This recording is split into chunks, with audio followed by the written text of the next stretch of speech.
Today is September 21st, 2008, and I'm Sherry Bell conducting an interview with Rabbi Koppel. Is that how you pronounce it?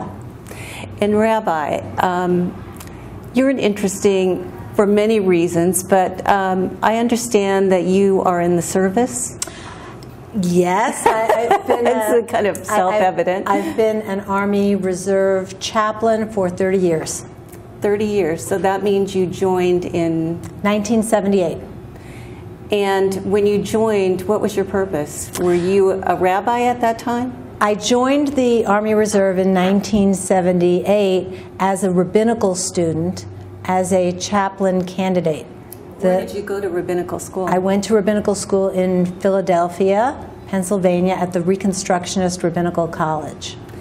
And did anyone encourage you to join the service, or was this something that you just wanted to do? It was really a recruiting poster that caught my attention, and I thought it would be an interesting summer experience, and here I am 30 years later.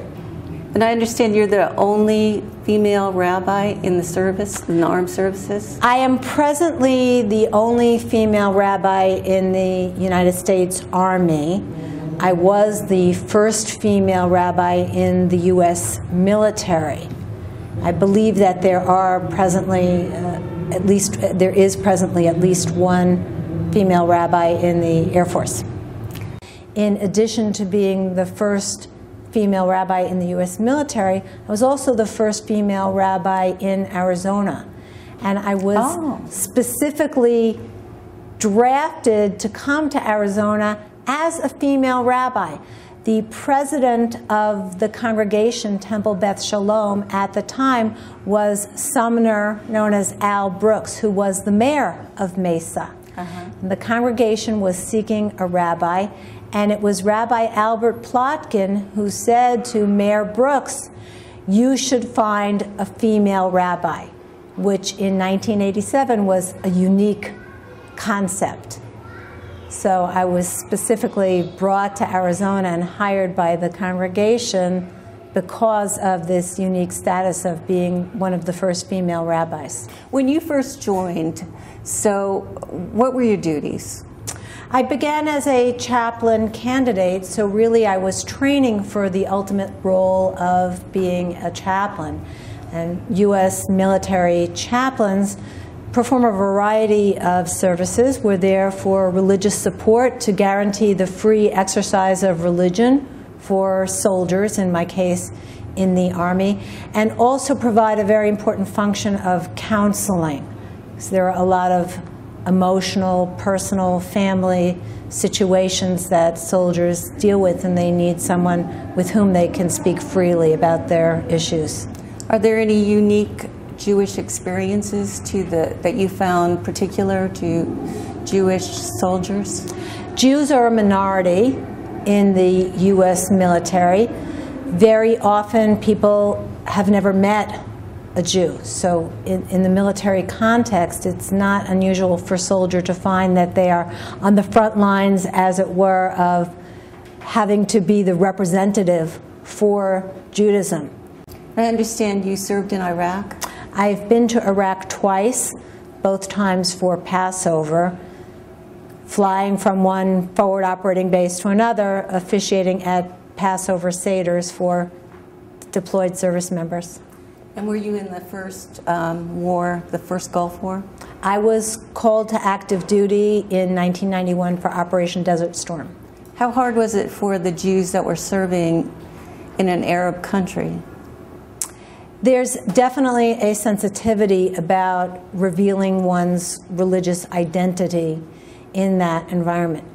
And when I was in Afghanistan in 2005, 2006, and I had the occasion to go into the village outside the protected environment of the military base, I did take precautions to conceal the fact that I was a Jewish chaplain, so that as not to potentially draw fire and put myself and others in harm's way.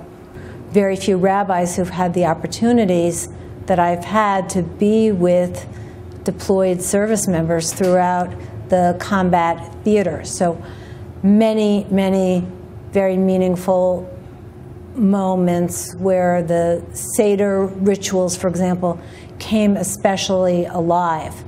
I think about 2005, being in Iraq, and the sense of liberation from the oppression of a tyrant, and how much the experience of the Iraqi people paralleled the experience of the Jewish people that we were celebrating in celebrating the freedom of Passover.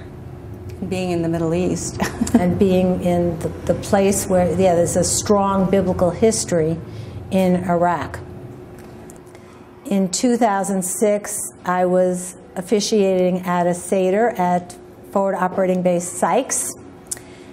And we were in a small containerized unit in the most secure part of the installation. And as we sat down at the table, there were about a dozen or so individuals present, none of whom knew each other. So we began by asking each person to introduce themselves, where they came from, what kind of work they were doing for the military. And one of the sergeants said, "And I'm glad that we're here behind closed doors for our own protection." So we came to the moment of the Seder where one would traditionally open the door to welcome the prophet Elijah. And there was a palpable sensation of tension elevated in the room after this sergeant had said, "Gosh, it's good that we're here behind closed doors. Now are we really going to throw open the door and be chanting out into the air of Iraq in Hebrew, welcoming the prophet Elijah?" And we did so. And it was very, very powerful. So being able to come home and take a moment like that and share it with the congregation, I think enhances everyone's appreciation of the freedom that we have as American citizens to really freely express who we are and to practice our religion.